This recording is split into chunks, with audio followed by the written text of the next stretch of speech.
esos pecados a usted. Y como vimos antes en Santiago 5:16, se supone que nosotros confesemos nuestros pecados a los hombres, no solo a Dios. Si confesamos nuestros pecados a Dios, pero el sistema que Dios ha establecido para que nosotros recibamos su perdón, implica confesarle nuestros pecados a los hombres. La Biblia es muy clara en esto. Y como aprendimos en el Antiguo Testamento, el sacerdote es una parte integral de cómo Dios dispuso el sistema para recibir el perdón de Dios. Recuerde que este es un Dios estableciendo las cosas, no el hombre. Los sacramentos son instituidos por Jesucristo mismo y hemos visto claramente eso aquí en las Escrituras respecto al sacramento de la confesión. Habiendo hablado acerca del sacramento de la confesión, ahora pasemos a nuestro tercer sacramento, la Eucaristía. Ahora hablemos sobre la Eucaristía. La mayoría de los cristianos no católicos aquí en los Estados Unidos y particularmente en el sur, creen que la Eucaristía o la Cena del Señor, como con frecuencia se le hace referencia, es meramente un acto simbólico en el que recordamos de alguna manera lo que Jesús hizo por nosotros. Sin embargo, para los católicos es mucho, mucho más que eso. La Eucaristía para los católicos es el cuerpo, el alma, la sangre y la divinidad reales de Jesucristo. Es Dios mismo. Entonces, la pregunta es, ¿quién tiene la razón? ¿Es un símbolo o es Cristo?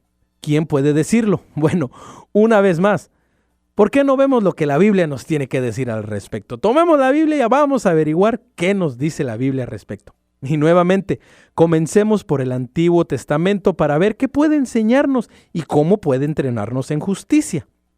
Vayamos a Malaquías, capítulo 1, versículo 11. Es uno de los últimos libros del Antiguo Testamento. Si usted tiene una Biblia protestante, es el último libro del Antiguo Testamento, Malaquías 1:11. Porque desde donde el sol nace hasta donde se pone, es más grande mi nombre entre las naciones, y en todo lugar se ofrece a mi nombre incienso y ofrenda limpia. Porque grande es mi nombre entre las naciones, dice Jehová de los ejércitos. Los católicos deben de estar muy familiarizados con este pasaje porque lo oímos en misa de una forma algo diferente. Desde el este hasta el oeste se hace una ofrenda perfecta. ¿Les suena conocido? Cuando se escribió Malaquías, unos 450 años antes de Cristo, el nombre de Dios no era grande entre los gentiles. Una ofrenda pura no se le hacía en todas las naciones. Así que esta es una profecía de los tiempos por venir después de Jesucristo, porque fue únicamente después de Jesucristo que el evangelio fue llevado a los gentiles y que el nombre de Dios fue engrandecido entre los gentiles. Como católicos debemos estar muy familiarizados con este pasaje y debemos presentarles a nuestros hermanos no católicos este pasaje. Mira lo que está diciendo. En alguna fecha futura, los gentiles, las naciones, desde la salida del sol hasta su puesta, ofrecerán incienso y una ofrenda pura. ¿De qué pueden estar hablando aquí? Bien, vemos que la profecía dice que se va a ofrecer incienso como parte de la adoración, algo que la mayoría de los cristianos no católicos no creen y no practican. Y vemos que la profecía dice una ofrenda pura se dará desde la salida del sol hasta su puesta entre las naciones. ¿Cuál es la única ofrenda pura que jamás se le ha hecho a Dios? Su Hijo. Jesucristo es la única ofrenda pura. ¿Qué hacemos en misa? Ofrecemos, representamos la ofrenda que Jesucristo hizo en la cruz al Padre en el cielo. ¿Y con qué frecuencia se lleva a cabo la misa en la iglesia? A cada hora durante todo el día. En otras palabras, desde la salida del sol hasta su puesta. ¿Y dónde se realiza la misa? En todo el mundo, en todas las naciones. Esta profecía de Malaquías 1:11 es una profecía de la misa. La mayoría de los cristianos no católicos, en particular los evangelistas, los fundamentalistas y todos aquellos que no tienen una denominación específica, no tienen forma de adoración que pueda cumplir con esta profecía. Debemos asegurarnos de que lean y estudien este pasaje, Malaquías 1:11. Ahora, pasemos al Nuevo Testamento. Vayan a Juan. Juan capítulo 6, versículos 53 al 55. Jesús dice, de cierto os digo, si no coméis la carne del Hijo del Hombre y no bebéis su sangre, no tenéis vida en vosotros. El que come mi carne y bebe mi sangre tiene vida eterna, y yo le resucitaré en el día postrero. Porque mi carne es verdadera comida y mi sangre es verdadera bebida. Jesús dice que su carne es verdadera comida y que su sangre es verdadera bebida, y que debemos comer su carne y beber su sangre para tener vida en nosotros. Los católicos creen exactamente lo que Jesús dice. Lo tomamos literalmente. La mayoría de los no católicos no toman a Jesús literalmente. Nosotros creemos que la palabra de Dios nos está diciendo muy claramente lo que dice aquí en este pasaje. Decimos amén, amén, y coloquen estos pasajes de Juan junto con los que Cristo dijo en la última cena: este es mi cuerpo, esta es mi sangre, que encontramos en Mateo 26, 26, 28, Marcos 14, 12, 24 y Lucas 22, 19, 20. En todos estos relatos de la última cena, Jesús usa la palabra es, no las palabras es similar o es símbolo de, sino la palabra es. Este es mi cuerpo, esta es mi sangre. Ahora bien, quiero que por favor no pierda de vista el Evangelio de Juan que acabamos de leer. Juan capítulo 6, quiero que por favor lo marque y lo mantenga ahí. Vamos a regresar a él en un instante. Vayamos a lo que Pablo dice acerca de la Eucaristía en 1 Corintios capítulo 11, versículos 23 al 29. Aquí Pablo nos está diciendo lo que Jesús mismo dice acerca de la última cena. Y Jesús en su descripción de la última cena, Pablo nuevamente usó la palabra es. Ahora, poniendo estos pasajes juntos, los pasajes de los 4 evangelios y de la 1 de Corintios, obtenemos una imagen bastante clara de las Escrituras, de que Jesús está hablando no simbólicamente, sino literalmente cuando Él dijo de comer su cuerpo y beber su sangre. Y escuchen lo que dice Pablo en la 1 de Corintios 11, 27. De manera que cualquiera que comiere este pan o bebiere esta copa del Señor indignamente será culpado del cuerpo y de la sangre del Señor. ¿Cómo puede uno ser culpable del cuerpo y de la sangre del Señor si no es el cuerpo y la sangre del Señor? Y en el versículo 29 Pablo continúa diciendo: porque el que come y bebe indignamente sin discernir el cuerpo del Señor, ¿cómo se puede discernir el cuerpo del Señor si el cuerpo del Señor no está allí, si es únicamente simbólico? Ahora bien, regresemos ahora sí al Evangelio según San Juan capítulo 6. La respuesta estándar que obtendrá de alguien cuando comience a citar a Juan 6 es que Jesús estaba hablando realmente simbólicamente, porque él dice en el versículo 63, el Espíritu es el que da vida, la carne para nada aprovecha. Las palabras que yo os hablo son espíritu y son vida. Amén, dice el católico. Creo en eso en un 100%. Sin embargo, muchos cristianos no católicos dirán que el versículo demuestra que Jesús estaba hablando simbólicamente, porque Él dice, las palabras que yo os he hablado son espíritu y son vida. Él usa la palabra espíritu. Y nuestros hermanos nos dirán, ven, usa la palabra espíritu. Él está hablando espiritualmente o simbólicamente y no literalmente. Bueno, tengo que decirles que todavía no he podido comprender por qué cualquiera creería que la palabra espíritu significa lo mismo que la palabra simbólico. ¿El Hijo, el Padre y el Espíritu Santo son simbólicos? No, y no digo esto para ser sarcástico, sino para llegar al punto de que en ninguna parte de las Escrituras la palabra Espíritu significa simbólico. El Espíritu es real, pero más allá de eso, si Juan capítulo 6, versículo 63 demuestra que Jesús estaba hablando simbólicamente, ¿por qué? Entonces, ¿por qué sus discípulos que lo conocían mejor que nadie lo abandonan en el versículo 66?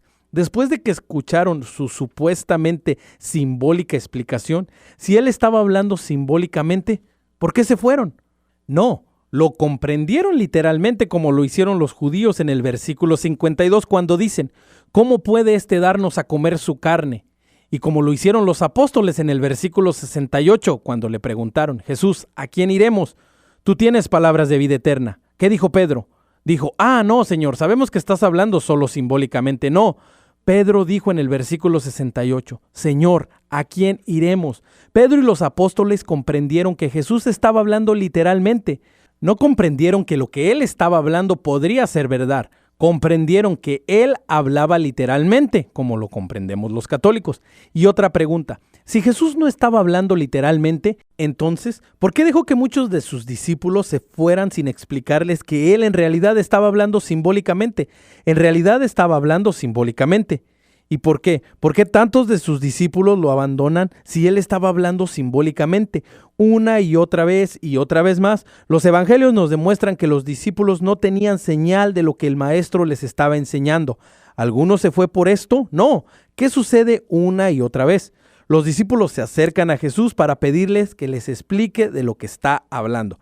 O Jesús se los explica aún sin que se pregunte.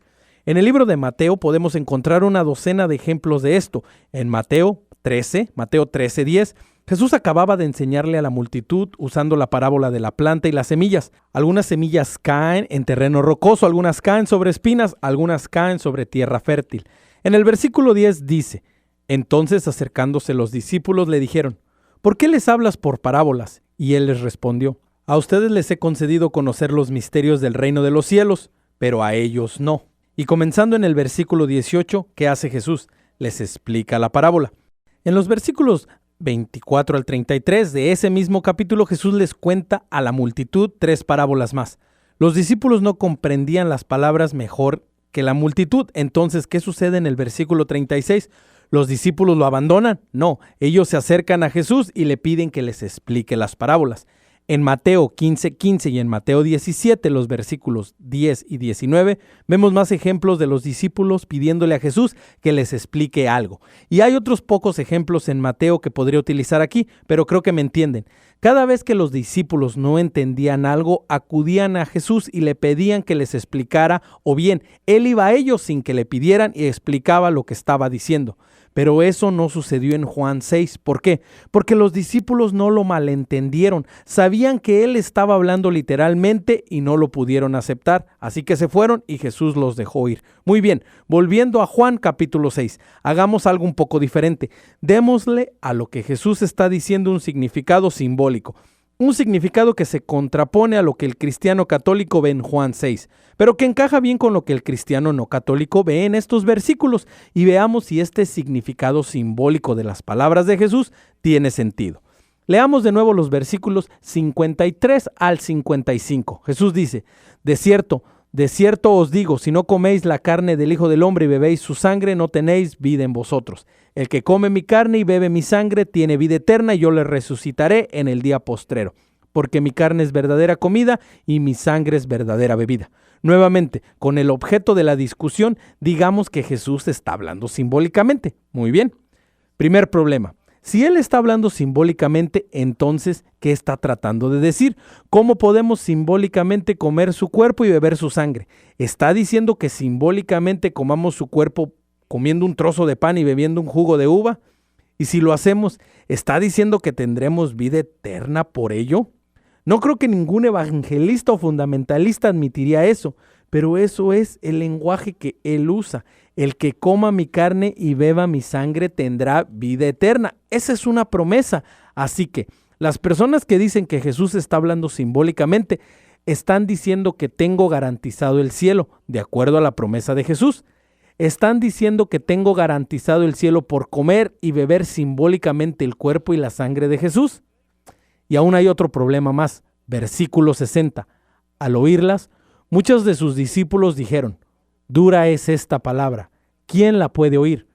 Y si Jesús está hablando simbólicamente, entonces, ¿por qué es un dicho duro? Alguien podría decir que en primera instancia los discípulos entendieron mal, pero que Jesús se los aclaró en el versículo 63 cuando dice: el espíritu es el que da vida, la carne para nada aprovecha. Las palabras que yo os he hablado son espíritu y son vida. ¿Ven?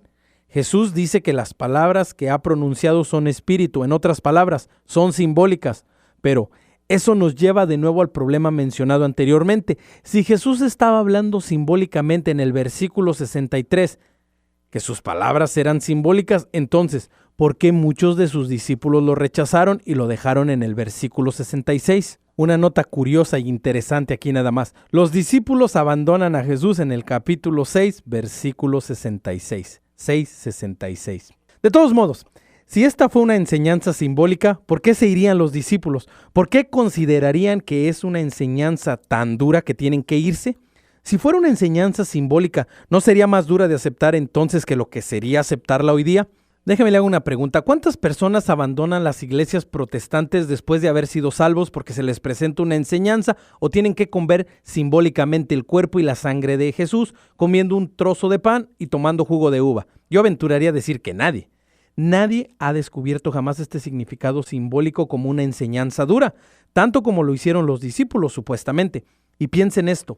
Estos mismos discípulos que abandonaron a Jesús por la enseñanza de comer su cuerpo y beber su sangre, ¿qué habían visto estos mismos discípulos el día anterior? En los versículos del 9 al 14 del capítulo 6 vemos que acababan de ser testigos del milagro de los panes y los peces. Jesús acababa de alimentar a miles de personas con solo unas pocas piezas de pan y un par de peces. ¿Y qué más presenciaron esos mismos discípulos el día anterior? Versículo 19. Cuando habían remado 25 a 30 estadios, vieron a Jesús que andaba sobre el mar y se acercaba a la barca y tuvieron miedo. Acababan de ver a Jesús en el agua, caminando sobre el agua, y piensan que se van a alejar de él porque él les dijo que tenían que comer su cuerpo y su sangre simbólicamente. Yo no lo creo.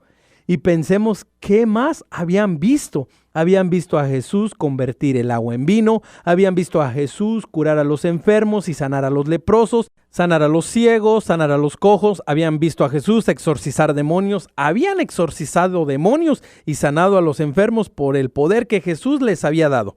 Y se alejan de él porque él les dijo simbólicamente que comieran su cuerpo y simbólicamente bebieran su sangre.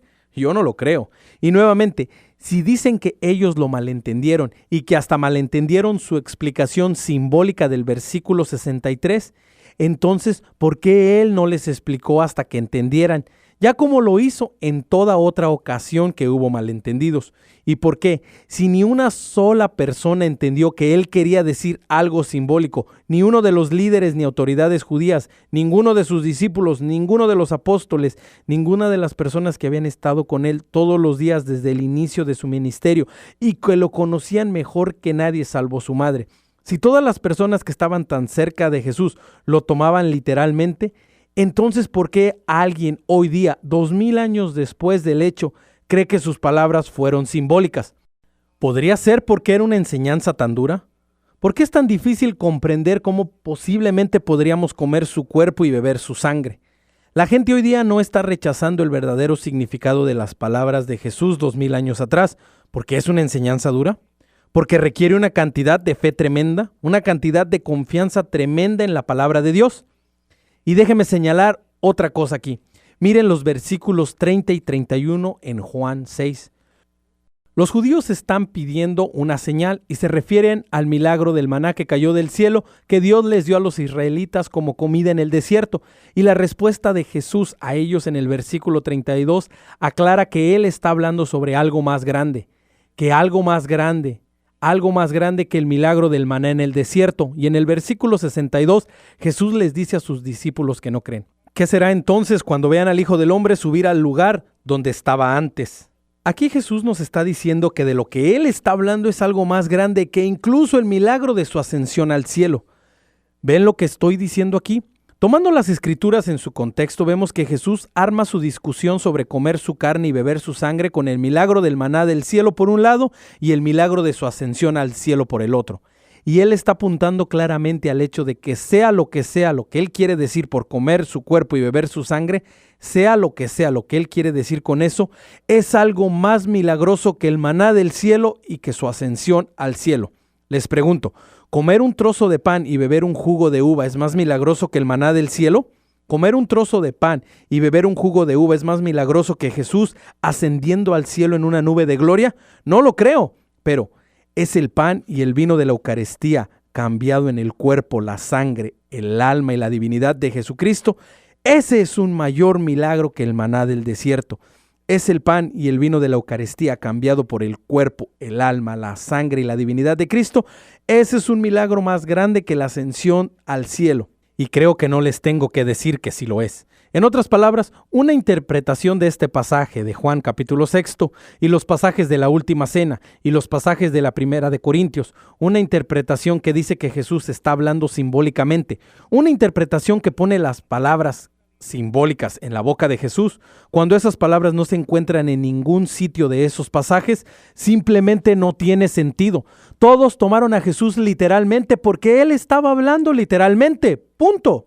Ahora, un último punto. En Juan 6:58, Jesús dice, el que come de este pan vivirá eternamente.